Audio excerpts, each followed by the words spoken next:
Welcome, everyone. This is the We Made It podcast, and we have myself, Colin, and a lovely guest appearing on our show today. Her name is Jackie.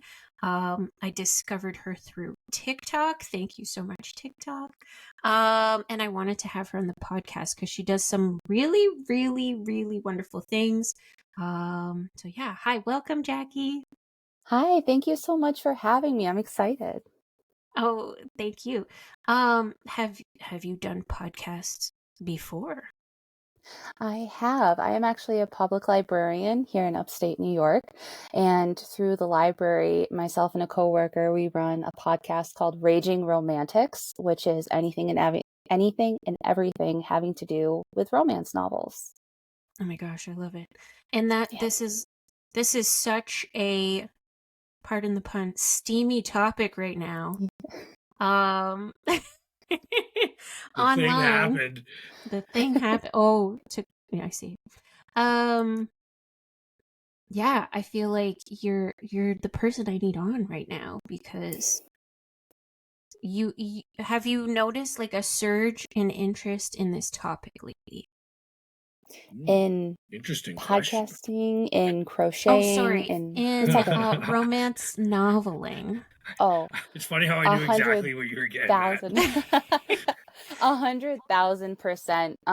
My coworker Jen Tolley, whom I run the podcast with, accuses me of being chronically online, and so it's confirmation bias, she says.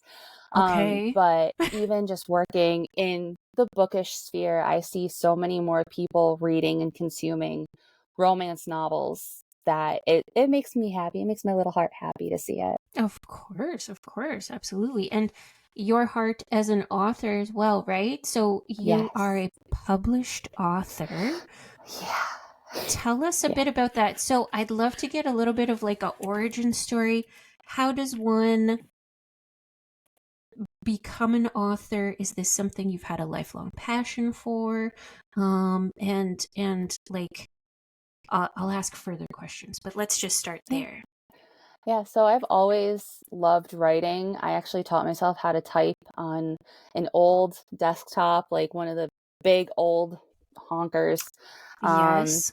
And one of the first things I ever taught myself how to type was this very juvenile story that to this day I wish I could find a copy of, but of course it was saved on a floppy disk.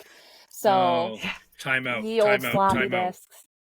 We need to explain what floppy disks are now. Because I don't know what the audience knows, you know?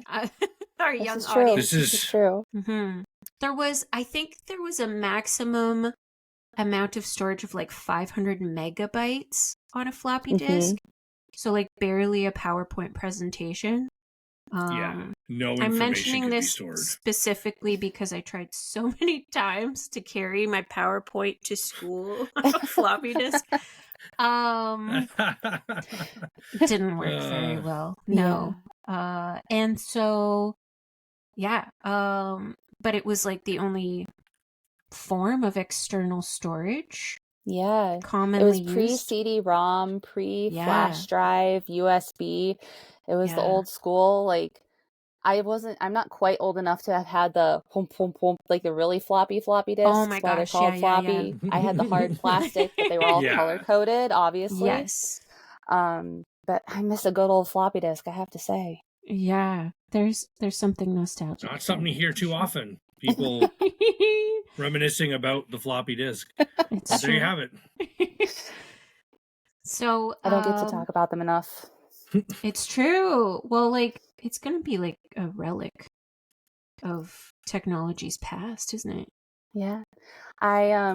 So before I went into public libraries, I was in archives and like kind of like a museum type space, but more of personal documents rather than museum artifacts. But I worked in a plastics archive at Syracuse University, which collects plastics artifacts.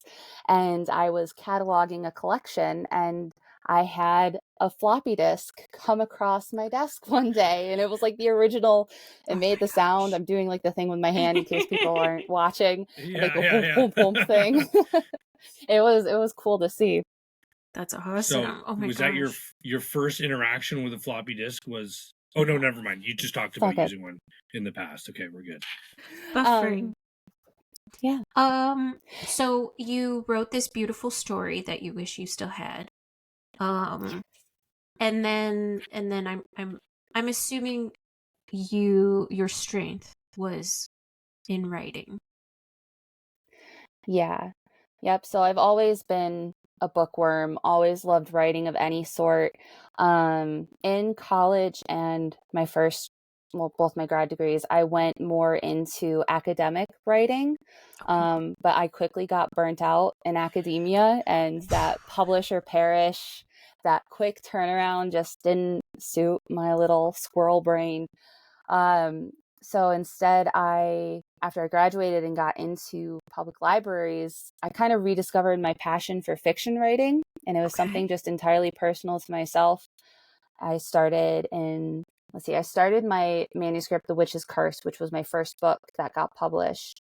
I started in 2018, I want to say. Yeah, 2018. Oh, and it was wow. just kind of something I pecked away at. And then, like a lot of authors online these days, during the pandemic, we had all this time on our hands, and this is Yes. when I joined TikTok, and I found a community of readers and writers and editors, and it just kind of inspired me to get going with it.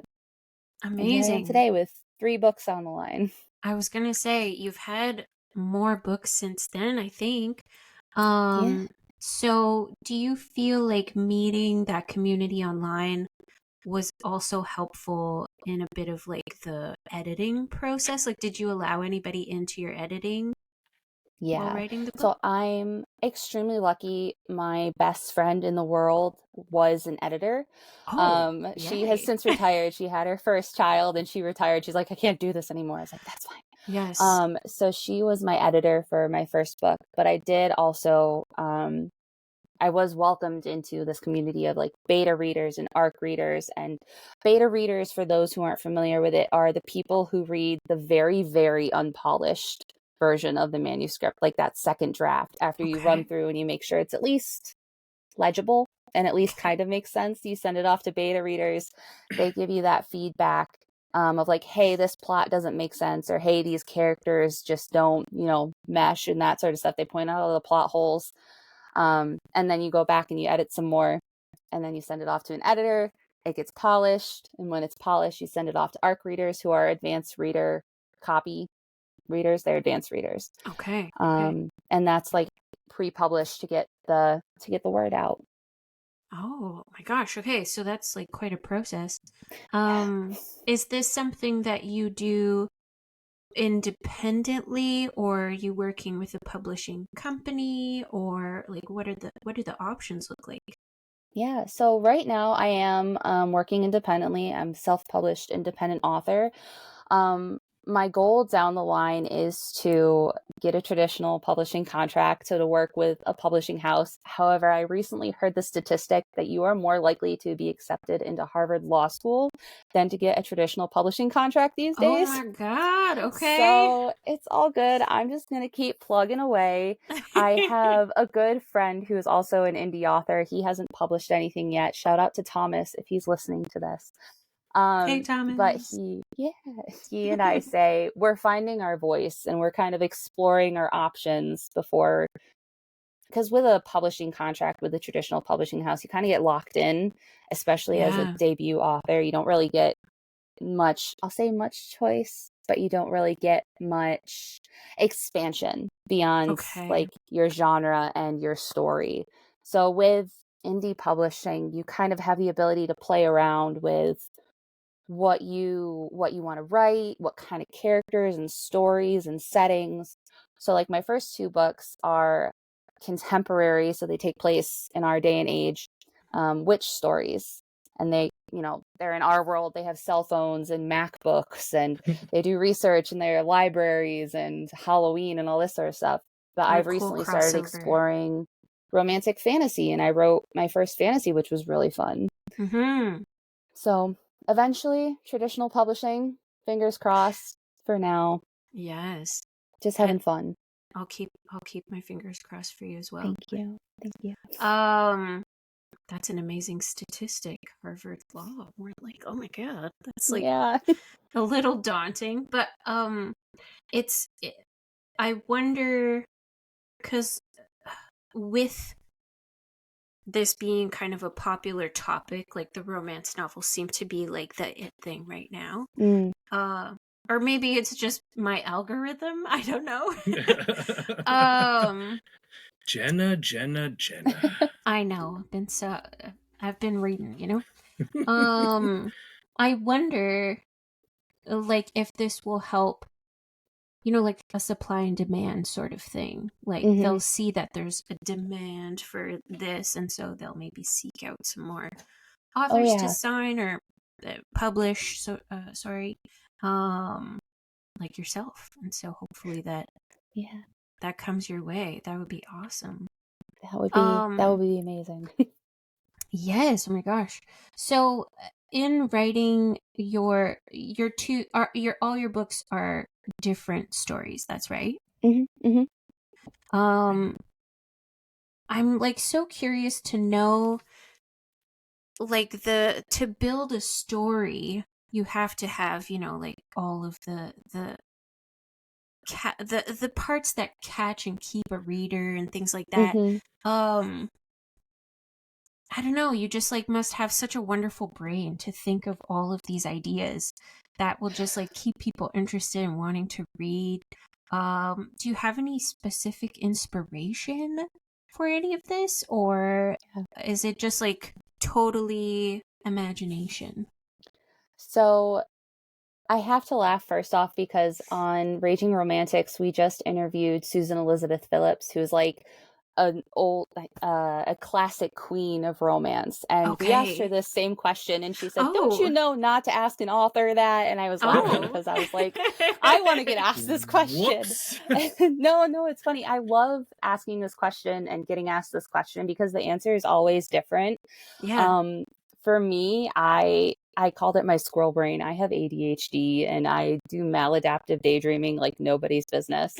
And I'm also like a Pinterest 100% is my like boredom scroll. Like I will just scroll Pinterest for forever.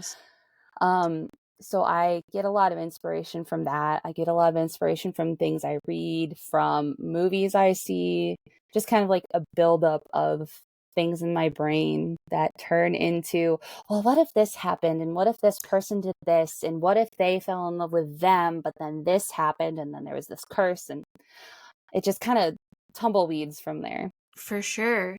Does that also end up being kind of like you'll write part of a story and then maybe decide, oh, I don't like that, and then maybe deconstruct or like reconstruct it in another way?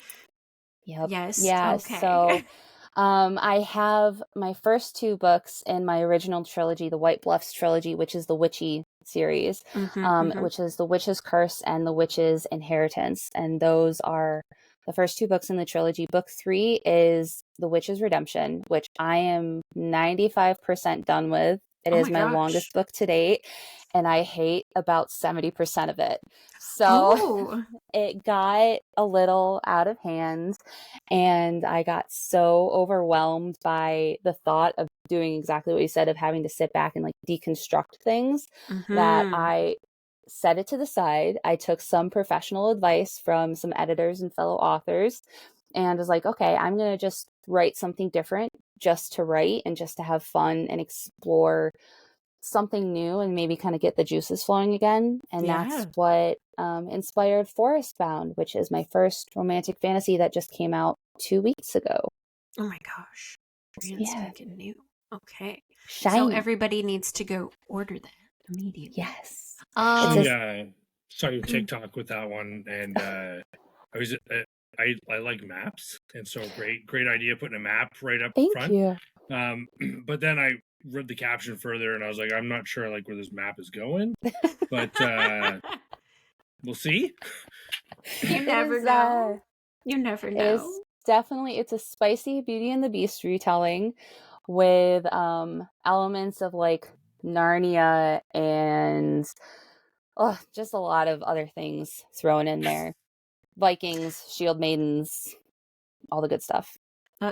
like you said, fantasy. What are some like the literary tools you use? Like, how do you join all of these worlds together in a at least sensible way?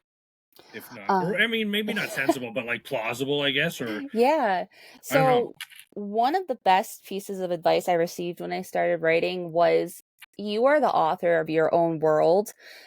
If chickens are flying through space with helmets on it, sure, just make it make sense somehow. So to kind of join all these things together, I just sit back and I'm like, I'm a reader. As a reader, what would I like to see and what would I enjoy if I was just straight up reading this book? Right. So I start with like a mood board. I start with characters. I start with visual inspiration.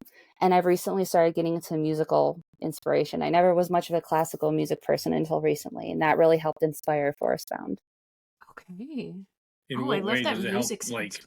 do you listen to the music while you're writing, and it helps guide where you're kind of going with it? Yeah. So there's, oh gosh, I can't remember the name. But there's this one person on Spotify. She creates bookish playlists, and they're like 4 or 5 hours long, and they are just some of the best like soundtracks and classical music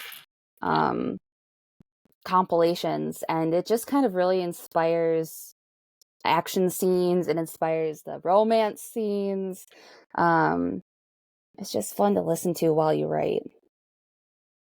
Yeah, it's interesting to see how those things hit your brain, and you're like, "Oh, I didn't see that coming," and then Yeah. it's pretty neat. Yeah. The story takes I off think on its Jenna's own. doing the thing again. She's Oh frozen. no! Oh no! It's a great shot of her, though. It'll look good on the actual one. Yeah. It told me I was having connectivity issues. I'm gonna just keep. Okay. Yeah. Is she? Oh. It's like doing double Dutch I for this don't know. podcast. All good. Is it All right, I think she's back. okay? Yeah. It's like hopping back and forth with my connection. Sorry, folks. No worries, no worries. Yeah, Colin, if you have to take the lead, please do. No. Okay, so another thing, I don't want to jump off of author yet, but all I do want good. to talk about crochet at some point. Okay. So, you're writing your third book. This is crazy to me because 2018 I had my first child, and Oh wow! Congratulations. oh, thank you. And I feel like the accomplishment of writing 3 books in that amount of time seems like mind blasting to me. And Me too. Oh, okay. I don't know, you just must be so proud of yourself. I feel like that's an amazing accomplishment in such a short amount of time.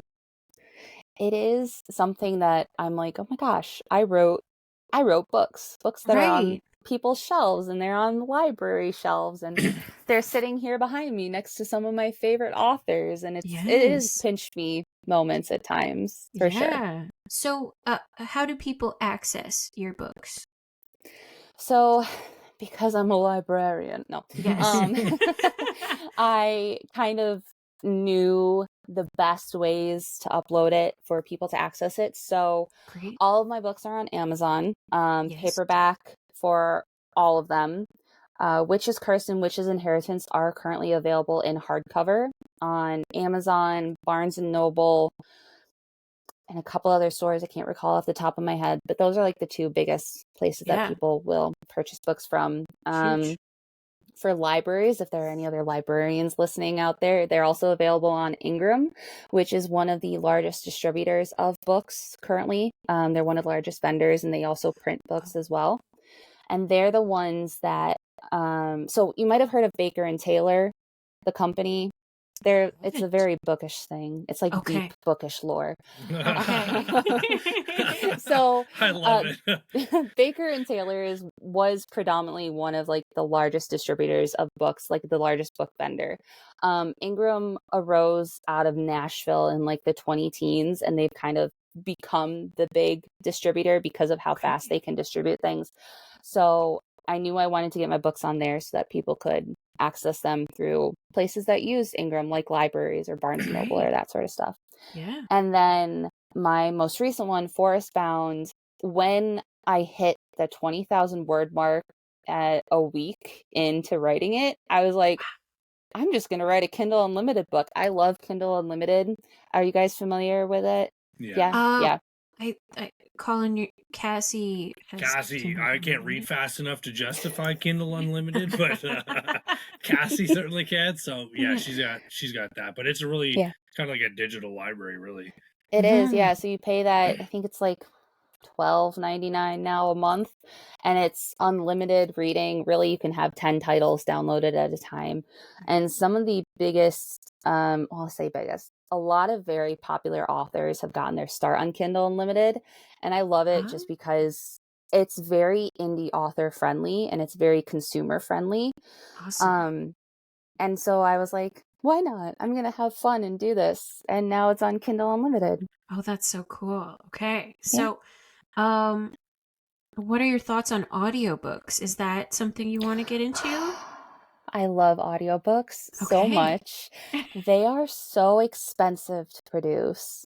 They are like prohibitively expensive, and for very good reason.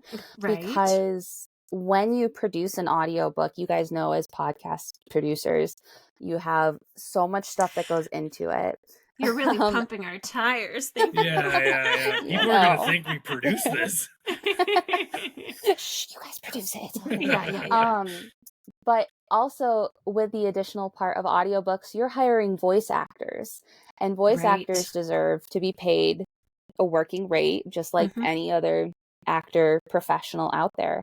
So they're paid an hourly rate that is, at my current level, it's a little too expensive, a little too rich for my blood. But down the line, eventually, I would love to see some of my books in audiobook format. Wow, okay. And I bet you can outsource that for real cheap. Well, and still get like a decent quality. But like, I guess if it's, what are you thinking of? Upwork? What is it called? Upwork? Fiverr or Upwork? Upwork, yeah. I don't know. Those ones are a little. You got to be real careful, but And then it's also like, do you want your first audiobook to be the standard, or do you want it to be like your first one and we'll see how it goes from there, kind of thing, you know?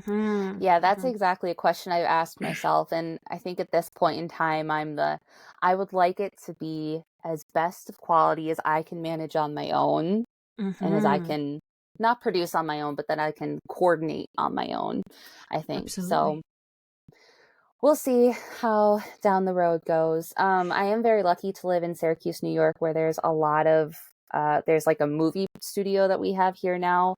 I can't remember the name of it. I'm so good at remembering the name of things tonight. But yeah, so we have a local upstate New York movie theater in Liverpool, New York. Yeah, really narrowing down for all the stalkers out there. Well, that took a turn. In your, I don't want to say in your defense, in support of you divulging the area you live in. Most of our listeners are Canadian, so they'd have to make like an international trip to stalk you. Hello, Canadians. Thank you. If you think of it, just shout it out at any moment. But that sounds fantastic. So that would be sort of an avenue you could explore to use in future for recording. Yeah. And of course, right now in the book world, there's a lot of, I won't quite call it fear, I'll call it reluctance with AI produced things. And Spotify recently, because Spotify has their audiobook studio. Yes. And they have just re-released their terms that allows them to use AI to produce audiobooks. And Amazon actually has their own studio that's kind of the same thing. So there's a lot of reactivity in the book world right now about who is producing these audiobooks and how they're producing it. And regular books too. Yeah. People are going to license their voices. Yeah. I was just going to say, I was listening to another podcast today and they were talking about AI with writers, like movie writing and things like that. And how those first drafts might get replaced with AI, and how that's like Mm-hmm. such a big controversy right now, because that's people's jobs, and that's how you get a start if you're a young person who's joining this industry. Mm-hmm. And I think it's going to be like that for a lot of industries. Like we don't want to see those opportunities kind of like get lost to a computer, I think. Mm-hmm. So yeah, I could see how that would very much, some people might be frightened, reticent, like just a lot of uncertainty, I guess, around the subject. Yeah. I'm actually curious to know if, because it'll probably get to a point where you'll know if a book was written by a person or artificial intelligence. Yeah. Mm-hmm. And I wonder if people would still be interested in books as much knowing that a person didn't write them. Well, we're kind of seeing that right now, actually. Curious. Okay, tell us more. So right now, the big to-do is there's a book called Gothicana, Gothicana, which is a dark romantic-y book that is produced by Bramble Publishing, which is part of Tor imprint. And Tor is one of the largest sci-fi fantasy imprints out there. Okay. Bramble is the same company that has published the villain book. You might be familiar with it, Book Talk. It sounds familiar. Assistant to the Villain. There we go. Okay. Yeah. So it's that same publishing company. And Gothicana, I'll say Gothicana because I'm upstate New York, so we flatten our A's. Gothicana it has been proven to have AI generated covers. And so now people are questioning the interior as well. And there's a couple other books under that imprint that are dubious in their writing quality and in their plotting. So there's a lot of that questionable stuff going on right now. Not to like naysay a publishing imprint. I'm just... No, but you can. You're just relaying information. Exactly. You've implied. Tor, nothing. don't come for me. Oh my gosh, you're a wealth of knowledge. I feel like, have you gained most of this knowledge through working in the library, or was this information something you had before and you've built on? It's kind of a mishmash of both. So my history in academia is in medieval manuscripts and manuscript publishing before the publishing press. Yes. And so I kind of took that knowledge into public libraries, and I'm now the chief purchaser for all adult materials at my library, as well as I do all the programming. So yeah. I'm chief of all adult products here too, so hey. We got that in common. Oh my goodness, medieval manuscripts. Tell me more. So you studied this? I did. I have a master's in medieval studies, and my dissertation was the medieval manuscript, the archaeology of a book, and I did a very deep dive that is an extremely nerdy deep dive into a 9th century Swiss manuscript, and I talked about like the handwriting and what the handwriting of the scribe tells us about where it was produced and the ink that was used and the likely animal that the parchment came from, and like all this sort of like the sommelier of paper. Exactly. Yeah, sommelier of paper and handwriting. Yeah. Oh my goodness. That is amazing. Yeah, like for a deep dive, like that's I'm really like... careful now about everything I'm going to write down. Never again. Someone one day is going to be like, who's this freaking guy? I have the worst handwriting, so like, go. You're fine. It's all good. No worries. Oh my gosh. So I love that this is like what has sort of pieced together where you are now. I love it. So I saw one of your videos, and I feel like it's the one that like prompted me to be like, we have to have her on the podcast. Okay. It was the one where you had compared crochet work to a book, and you like used inspiration from the book to. Was it Granny Squares? Yeah, granny Yes. squares. Okay. So Okay. that's amazing. I love that you put those two things together. Colin recently started to do crochet. I started in the pandemic. I can do straight things. That's hard. Straight lines are very hard. Oh, I didn't say they're even. I just like that's the stitch. Repeated rows. Yes. Yeah, so I would love to know more about like where you came up with this idea to like piece those things together, and then also let's do a deep dive on your crochet history. Okay. I will also say I apologize if you can hear hammering and a screw gun in the background. We recently had our bathroom like renovated, and we're putting up curtain rods tonight apparently. Oh, So, okay. Apologies. No worries. I just thought your contractor was building your murder room for inspiration. Well, that's for later. So crochet, I crochet. Yeah. Learned how to crochet in 7th grade. I was terrible at it. I didn't know any actual stitches. I could not crochet a straight line, but I made everybody and anybody scarves. Yes. And my parents and my best friend still have a scarf that I made them, and it is like wavy lines, terrible, all over the place. It is. It's abstract art. And then that's very sweet. During the pandemic, I kind of got back into it. I saw this gingham pattern style blanket.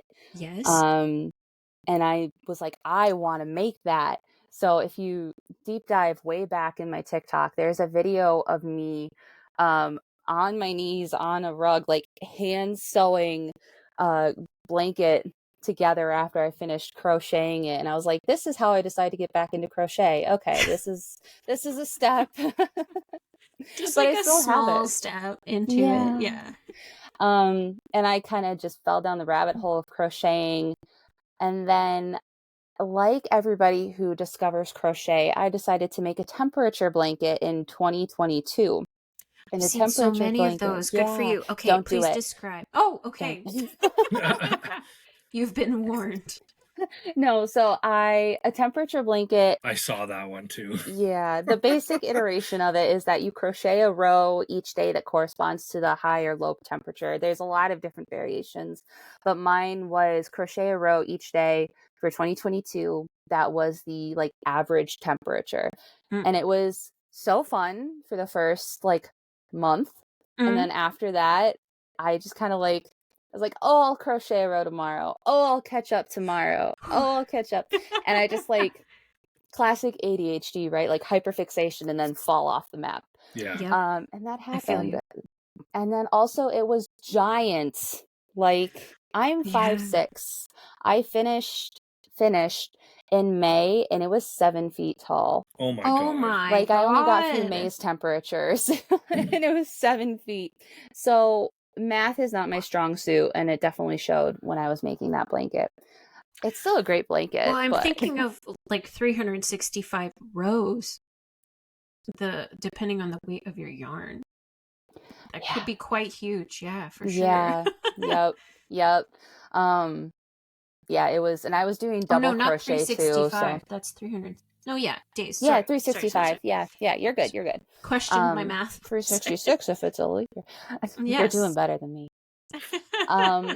But I kind of fell off the wagon with that, and I wanted to do something in 2023 that was still a year-long project that would still end in a pretty blanket or project or something like that. And I, on my Pinterest scrolling one night, discovered granny squares, which are traditionally, granny squares are about, they can be any size, but like 6 inches square. And they're repeating rows in a circle, and then you square it out at the very end. Right. The granny squares I discovered are decorative granny squares, which I have examples. Yay. So decorative granny squares, where it's a combination of different yarns and stitches and crazy things to make a bunch of different patterns. Yeah. And I was like, oh, I could coordinate a book with a granny square with colors and patterns. And that just spawned the whole thing. And it is 2024. I'm still working on it, but I only have 8 squares left to go. So, Ooh, yay. yes. Yeah, getting there. It's been a lot of fun. And then I made a granny square bandana for Valentine's Day. Oh, that's And awesome. putting it together was probably the most time-consuming part. I was like, oh boy, like the granny squares went by pretty quick considering, and then just assembling all these pieces together, I was like, I didn't I'm realize. dreading that part. Yeah. Sorry. No, it's okay. gonna be fine. I've learned, I was originally like, oh my gosh, I'm going to have to hand sew all of this together, which whatever, blanket stitch, it's all good. Sure. But I recently learned how to crochet granny squares together. So nice. I'm hoping that goes a little faster. Yes, like we'll see. There's a couple different stitches. I think one's called the whip stitch. Yeah, yep. Whip stitch. Whip stitch. Yes. Yeah. I'll take this pause to just make a quick mention for this lovely sponsor that we've been working with. And this is kind of opportune because we're talking about trying to be productive and our best selves. And able to accomplish difficult tasks like whipping editing together books. some granny stitches and editing books. Magic Mind is a beverage.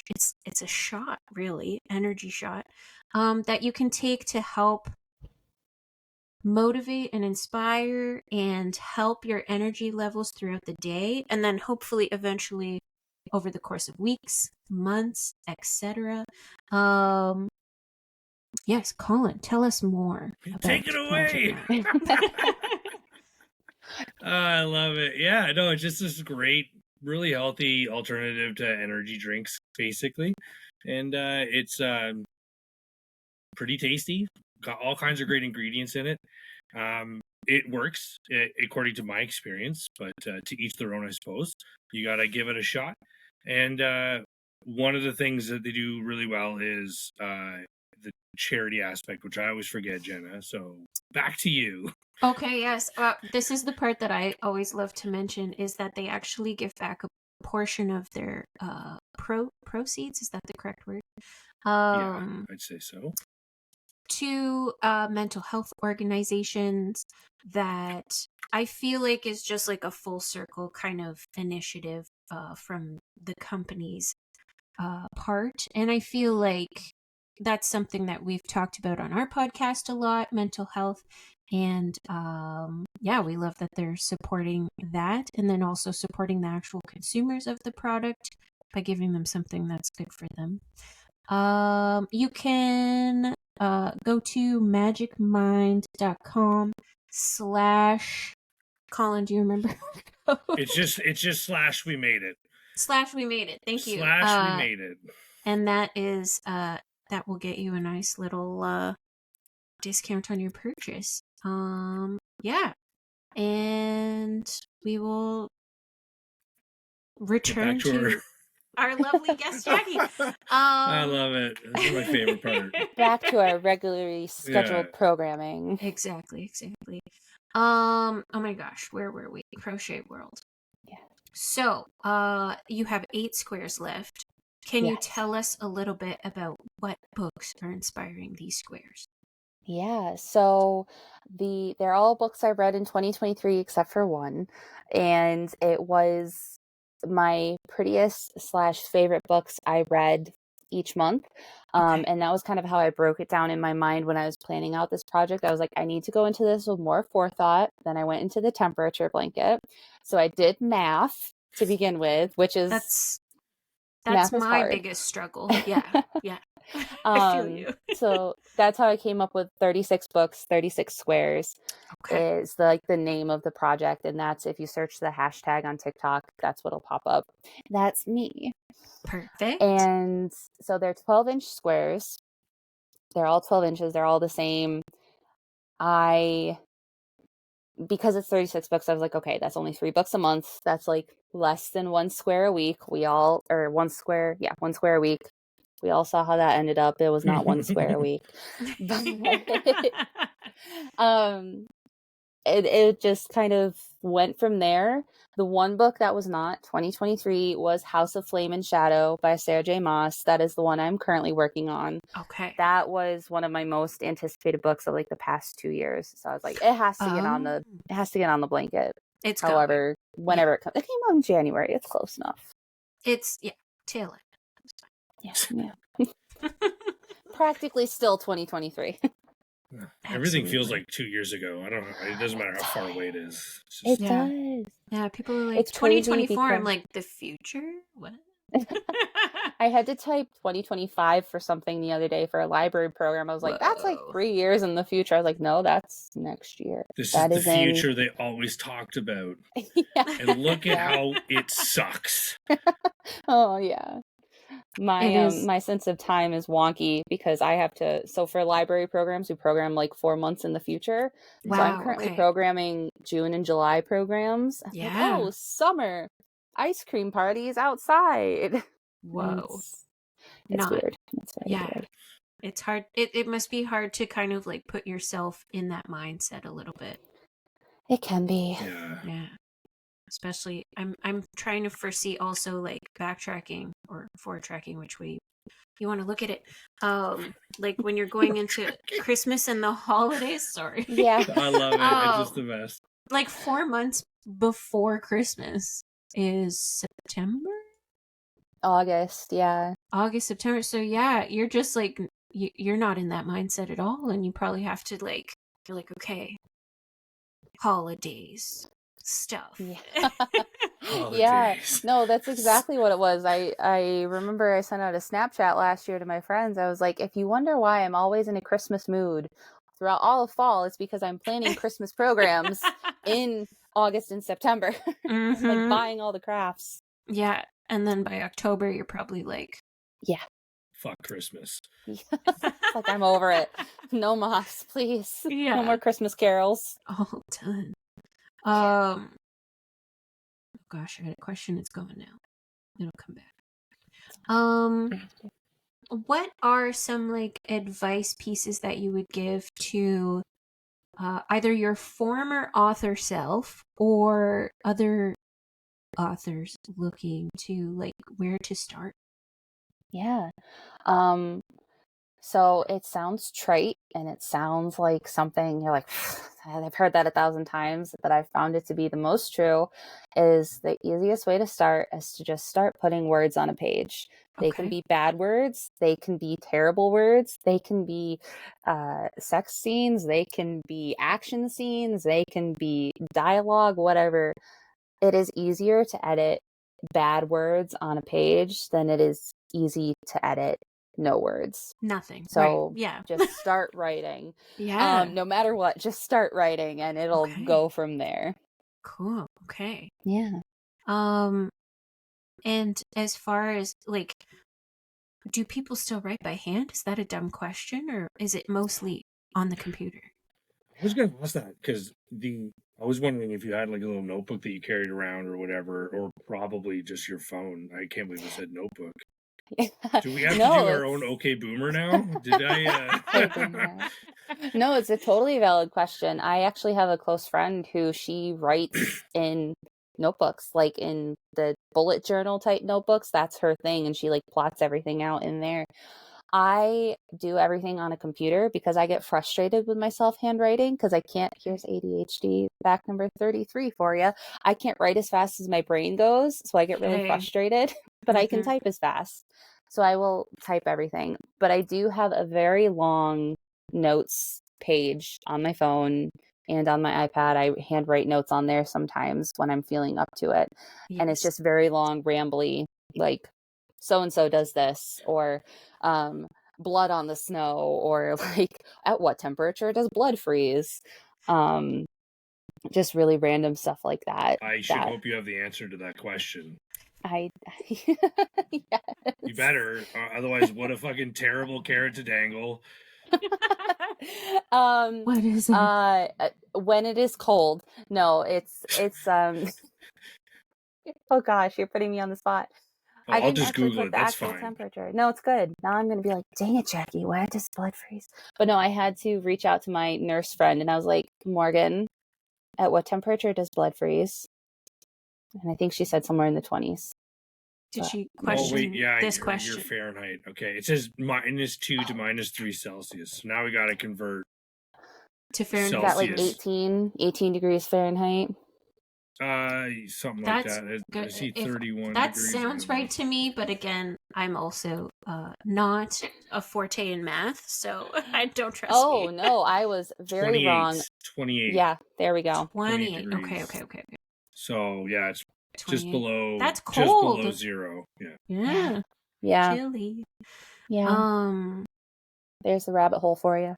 There That's we what go. it's like being an author. You just start going down these weird rabbit holes and you emerge half an hour later and you're like, what was I writing? I got nothing done. No idea. But I know when blood freezes. You're like, Exactly. That's Yep. hilarious. full of good info. Yeah. Yes. Jeopardy facts galore. Ooh, I like it. Are Good you able person to have write? at trivia. Are you able to write while you watch TV or movies or anything like that, or do you have to? Do you have to have a certain environment? Yes and no. If it's a movie I've seen 1,000 times, I can very easily write during it. Or if like my family has a basketball game on in the background, I'm like tuning it out. I'm all good. Mm-hmm. I am a coffee shop writer. I love having like a hubbub of noise, like white noise behind me to write. Yeah. And then I do my best editing. Don't tell my boss this. I do my best editing standing at the front desk at the library. Oh, okay. Yeah. Yep. And Makes some life downtime. interesting. I love doing personal things on company time. It's almost one of my favorite things to do, you know? You're like, how can I squeeze in personal time today? My excuse is it's a book and I'm in a library and books. Of course. Books. Yeah. So, like, back off. It's all related. Like, I'll get to it, okay? I'm Googling what temperature blood freezes at, okay? It's a reference question. It's pretty soon you're going to be grateful. There it goes again. My friggin' brain. I want to revisit the publishing one. Okay. Because I feel like most people listening would agree that it's pretty intimidating trying to be published by a publishing house. So what's that process look like? Gosh, it is. Because all we've seen is movies where they send in an envelope full of fucking paper and it gets fired and then back they have a saying, book. trash. Yeah. No, it is a marathon, not a sprint. So for traditional publishing, you write the book and that can take, depending on how long it takes you as a writer, can take anywhere from like 6 months to 6 years to write the book, right? For me, it took 5 years to write my first book. And then you have to edit it. You should still send it out to beta readers and like pre-readers and people you trust to give you good feedback, critique partners. And this is all before you even start the publishing journey. Wow. Okay. Once you have the best manuscript you feel possible that you want to start querying, which is sending it off to start the journey, that is where the patience game starts. Okay. And I have gone through this, and I am an extremely impatient person, which is why I ended up going the indie publishing route for now.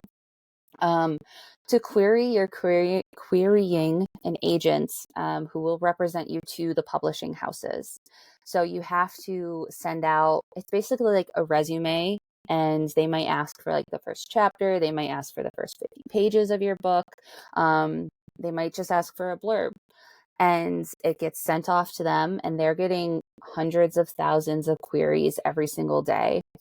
And if they pick you out of the pile, then you count your lucky stars and you start hoping for a contract. Granted, my knowledge of this end, like past the agent thing, isn't as in depth as the first part. I love it. Yeah. I haven't gotten there yet, guys. but from when all the you do, authors I've we'll have talked to get you to tell us about it. Yeah, for sure. Knock on wood. For all the authors I've talked to, at this point, after you have the agent, then you will start going, you'll start pitching your book. They will start pitching your book to editors at traditional publishing houses. And it's the editors who will be like, I want that book. Let's work together. And that's where you get the contract. But even then, that can take years, and even with an agent with a good manuscript, there's no guarantee that you're going to get an editor at a publishing house. Wow. But you hope you do, but you might not. Right. Yeah. And it's interesting that like you're putting it into perspective, like the amount of writing that these people receive on a regular basis must just be mountains, right? Oh. Yeah. Yep. Have you seen it where like an indie publisher has been approached by a publishing house? Oh, yeah. For something that's already been published? Yeah. Or so I guess a because really of? great example of that is you can maybe kind of see her right there. You can't read it. It's Ruby Dixon, who wrote the Ice Planet Barbarians series, which is the Blue Aliens romance series, if you're familiar. If that rings a bell at all. Colin's going, no, that's not familiar. I'm picturing Avatar, just basically, but with tails and horns is what these aliens there's are. probably a ton of horns. Yep. Oh, so many horns. Very horny book. So Ruby Dixon started on Kindle Unlimited. She was like one of the early Kindle Unlimited authors. She started writing in 2015 with Ice Planet Barbarians book number 1. Say that 10 times fast. And she gained a lot of notoriety in that time in the indie publishing space. And she became one of the best-selling authors on Kindle Unlimited, like regularly. She would come out with a book a month. And these are full-length, like 200-300 page books. Oh my gosh. And they're all really good in my personal opinion. Yeah. And during the pandemic, she blew up on TikTok with the user's name was Charlie. And if you were on TikTok in that time in the book talk sphere, it might ring a bell, but she blew up. Ruby blew up so much on there that she got a deal with Berkeley, who is one of the largest romance publishing imprints at the time, like currently still today. Okay. And so all of her books are being republished, reformatted into paperback. Yeah. That's freaking awesome. Yeah. So I guess it's really good that you're able to do both. You can keep publishing and then work towards getting a traditional contract, which is sweet. Mm-hmm. Yeah. This might be like a TMI question, but like, is it a large investment to go through a self-publishing route? Because I'm picturing like hiring the betas and then hiring the next level of editors and whatnot. That can, I'm assuming, get quite pricey. For sure. It's definitely a build your own budget sort of thing. Okay. You can go from, and I've seen it, everybody's seen it on Kindle especially. You have the very, very low budget, which I'm not saying those are bad books, but they are like hand-drawn covers. First draft kind of things. Yeah. Maybe not a lot of editing done, all the way up to like the Ruby Dixons of the indie publishing. Like she is my epitome. I love her so much. I've gotten the chance to email with her. I haven't spoken with her in person, but cool. She's so fun. And so for me, my biggest expenses were editing, which outside of my friend who edited my first book has not been such a great experience, but that's okay. Yes. Online world, there's all sorts of people out there. And then I am lucky enough that I stumbled upon the illustrator for my first book, like almost right away. She is a friend of a friend of a friend. Okay. And we clicked instantly. She is able to pull images out of my brain somehow that I'm like, I don't know how you did that, but that's exactly what I wanted. So she has designed my first 2 witchy books. And then for Forest Bound, which is my Kindle Unlimited book, I was like, I am going to do my artistic side. So for Forest Bound, I actually did the cover and the map that are inside of it myself. Good for you. Awesome. Oh my gosh. Thanks. Yes. But yeah, so it's really how big do you want to go question for the budget. I see. Okay. Mm-hmm. Yeah, I don't know personally a lot of other people that have self-published, but the couple of people I do, one went just like straight to Amazon, Mm-hmm. which I hear is great. Mm-hmm. Um, you're not looking for a huge paycheck, you're kind of just looking for exposure, is my Yeah, exactly. understanding, if you're going Mm-hmm. directly that way. And Mm-hmm. then the other person was like, she self-published and had them printed, and then she like did her own book tour, which I was like, Yeah, whoa, good that's for you. awesome. Yeah. Wow, that's a Um, lot. yeah, I was like, good for you, but she's like very passionate about her Oh, story and good. That's awesome. whatnot. Have you heard of a lot of other people doing that sort of thing, like going out and like personally distributing their books to people?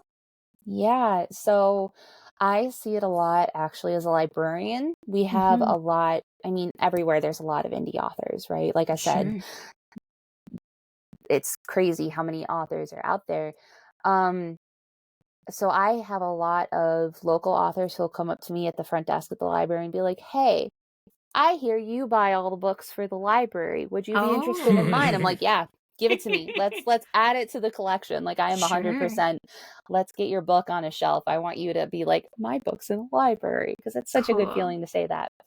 Um, I've also seen, so we have a couple really good indie bookstores in our area, Hmm. and they are also very receptive to indie authors. So they'll have a lot Nice. of like table talks or presentations, or kind of like the author will come in and they'll just do like a little mini sale, which I'm Okay. actually doing my first one of those in May, and I am like pooping my pants about it. I'm so Oh my anxious, but gosh. I know yeah, it's gonna be awesome. I feel like that's so exciting for you.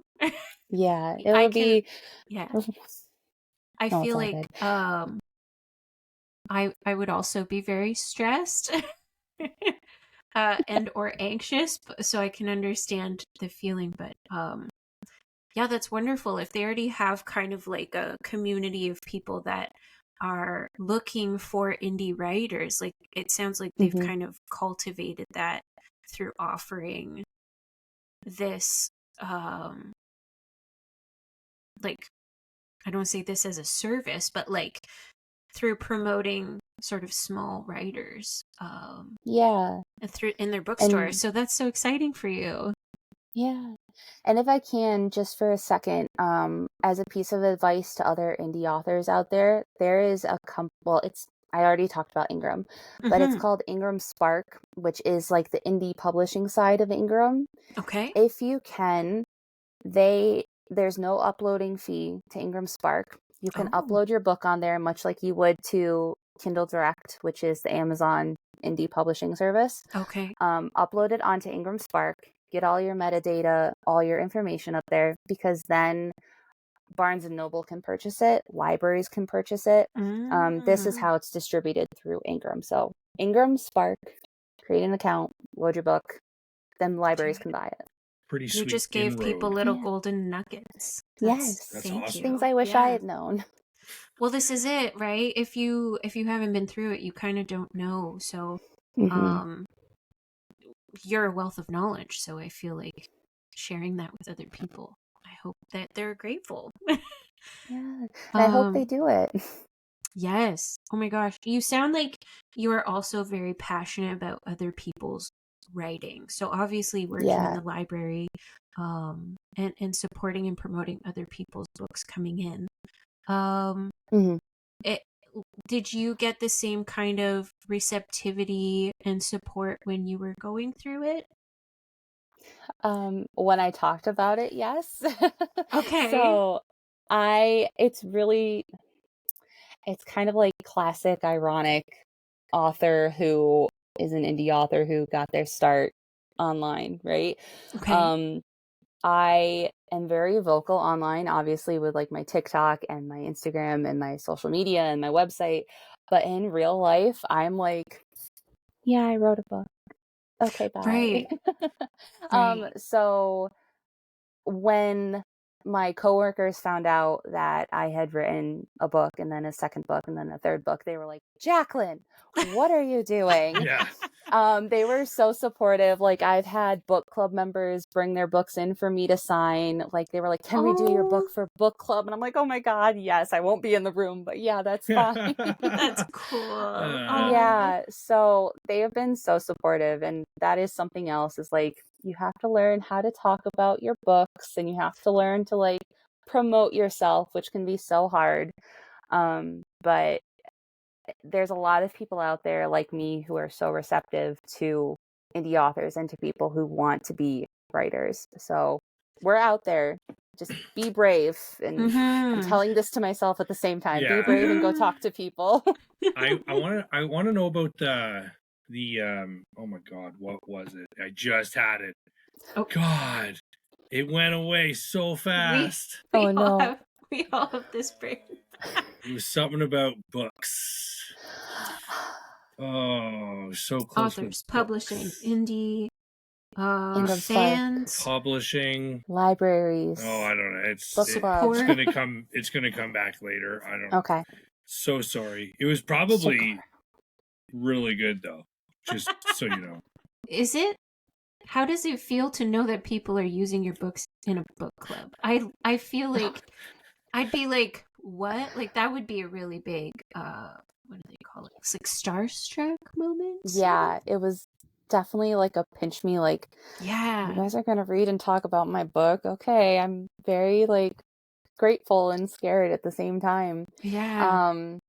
So the book club that we have, well, we have a couple different book clubs, but the one that read my book is a romance book club that myself and my coworker who actually runs the podcast with me, we started back in like ye olden days. Yes. And it's been running ever since. And so my coworker was like, we will read your book, but you cannot be in the room until they have author questions to talk about. I was like, that's fine. That's totally chill. Like, I want people to openly discuss books and to have opinions about my books. And I hope they feel comfortable enough to communicate that with me. Like, I am 100% open to criticism and feedback and all that sort of stuff, but I'll be outside the room. And then we have security cameras in our meeting room that do not have audio, but I like turned on the security camera and I was like, what are they saying? They're laughing. What are they talking about? Are you like, and then I went in afterwards. Funny scenes. You're laughing at me. I went in afterwards and they were like, you were watching on the cameras, weren't you? I was like, yeah. So they knew, but it was a funny moment. That's good. Awesome. Yeah. Oh gosh, I did the thing again. I had this thought and then it's I didn't. It's the theme of the night. I remembered my question. Go for it. Go. You talk about, quickly, the book clubs reading your stuff and beta readers and ARC readers, or I think that's what you said. Yeah. They obviously are going to give you feedback and notes and stuff. And where does editing become editing, and then where do they start to sort of cross the line about, or conversely, where does that fork in the road appear for you, where it's like, are they offering me something that I want to take for this book, or will it sort of mar my vision of what I'm trying to create here? That is an excellent question. I told you it was going to be friggin' awesome. Yeah, that's a good one. And that is something that I myself am still trying to suss out a little bit. Okay. But what I have come to as I'm like going through my writing journey is that I have to rely on my vision for the book, but I have to remember that I am not 1000% correct all of the time. And that just because I write something in a scene that I implicitly know and understand that came out of my brain, right. My friend who was my editor calls it Jackie speak. Just because I put it in Jackie speak doesn't mean that it's going to translate into normal person speak. Gotcha. So that is where that editor comes in handy. So the ARC reader, the beta reader will be like, hey, there's this weird disconnect between what you said and I think what you meant. And then the editor is the one who will come in and be like, okay, let's merge the two together. What were you trying to say? What were you trying to communicate? Let's work on that. Let's build it. Let's cut this part out. And then there's a part where you have to accept that the beta readers, not so much the ARC readers, by that point, by the time you get to the ARC readers, it's pretty much like not set in stone, but it's pretty much set in stone for the story at least. And at that point, it's just personal preference, which is why you have to curate your ARC readers very carefully sometimes. Okay. But the beta readers, there comes a point where you have to be like, no, I understand where you're coming from, but that is not the story I am writing right now. Okay. We are talking about cows and I'm talking about astronauts, that sort of stuff. Right. Okay. Yeah, there's Excellent that question. moment where you gotta remember the direction it's going, I guess. And I guess, Yeah. have you ever been in a situation too where, like, I'm assuming as a writer, you're envisioning this stuff as you're writing it down, and when those comments or those notes or those conversations come back to you, have you ever been able to reimagine what that looked like to still achieve the same sort of aesthetic or literary quality you were looking for?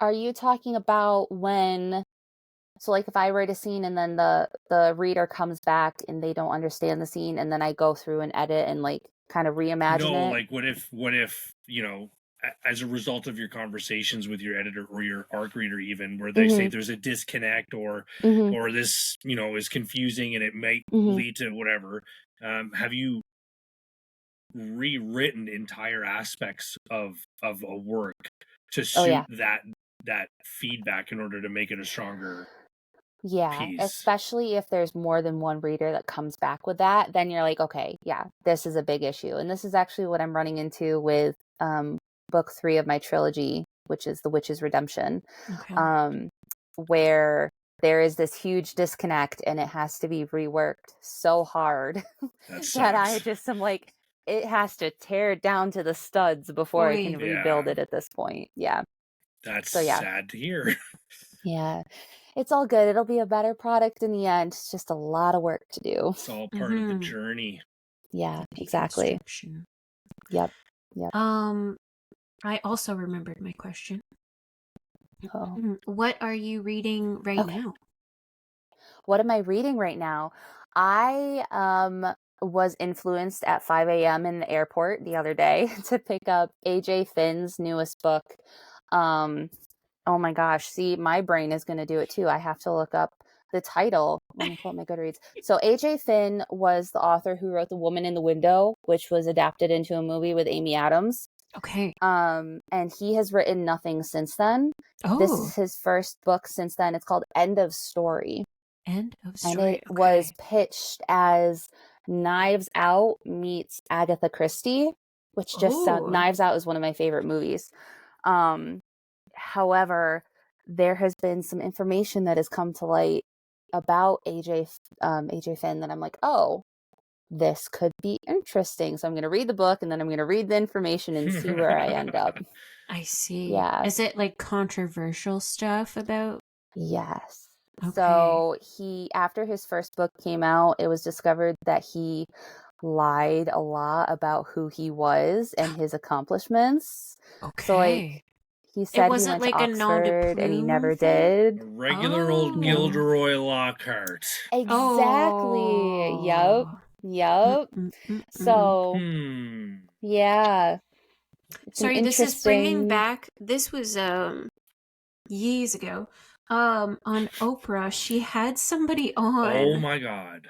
That talked. It was like A Million Little Pieces or something like that. Oh gosh, is that what it was called? Life in Peace, something pieces, and it was kind of like a not documentary, documentary book. What is it called? Like a memoir? Biography? Yeah, biography. Yes. Okay. Thank you. Documentary book is it from now on, though. That's incredible. That's great. Docu-book. Yeah, a biography, and then he went on Oprah and he told all of these crazy stories, and then it came out like a year, maybe even months later that I know it wasn't 3 cups of tea, was it? It was like exaggerations, and then on some of the exaggerations, lies, complete lies, make believe. And I can't remember, but it was so controversial because he was on Oprah, and that was supposed to be like the I don't know, like the book. test. Well, the test of what is good in the world, we'll say. Like, she wasn't having just anybody on. She was having sort of like vetted. Oprah's got to get better at people. fact checking. Well, yeah. Well, this guy was not deeply fact checked, and so, anyways, I'm gonna try and look that up now, just for out of curiosity. Yeah. But yeah, this is kind of. I will say, if anybody who is listening, or if we're live streaming and they're like fascinated by this subject, okay, anybody who's listening, I don't know what's happening right now. It didn't work. For people who aren't watching, I just kind of did the. No, okay, not working. There is a book by R.F. Kuang called Yellowface, and R.F. Kuang is a fantasy author. But she wrote Yellowface, which is a contemporary literary thriller about an author who pretends she's Asian after her roommate dies, and she assumes her work. Whoa. It is so good. It's like Face Off. Yeah.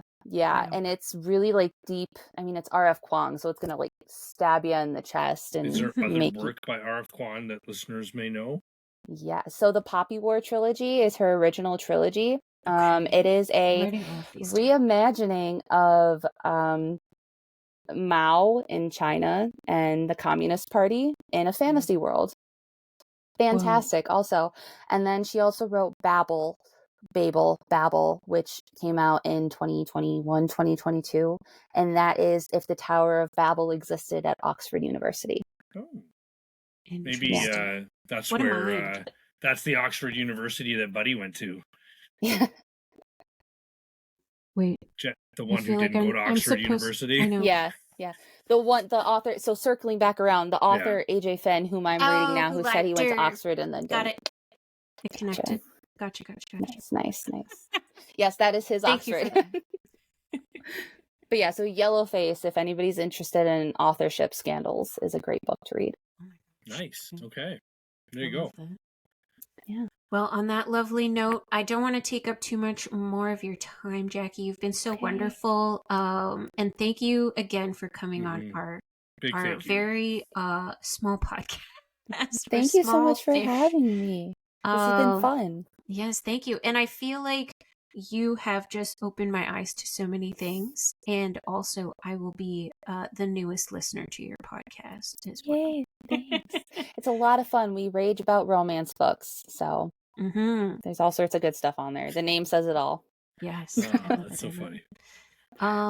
Yeah. Any parting anything, Colin?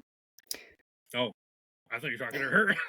No, I'm good. I really enjoyed the conversation. I love writing too. I'm not a writer, but I do love the art form and the process, and I do have a lot of authors that I look up to and admire too. So really awesome that you were able to come out here and share your experiences with us. And one thing that I noted, it's very much like you're an author who's stuck being a librarian, and I'm really looking forward to hearing when that switches for you. So.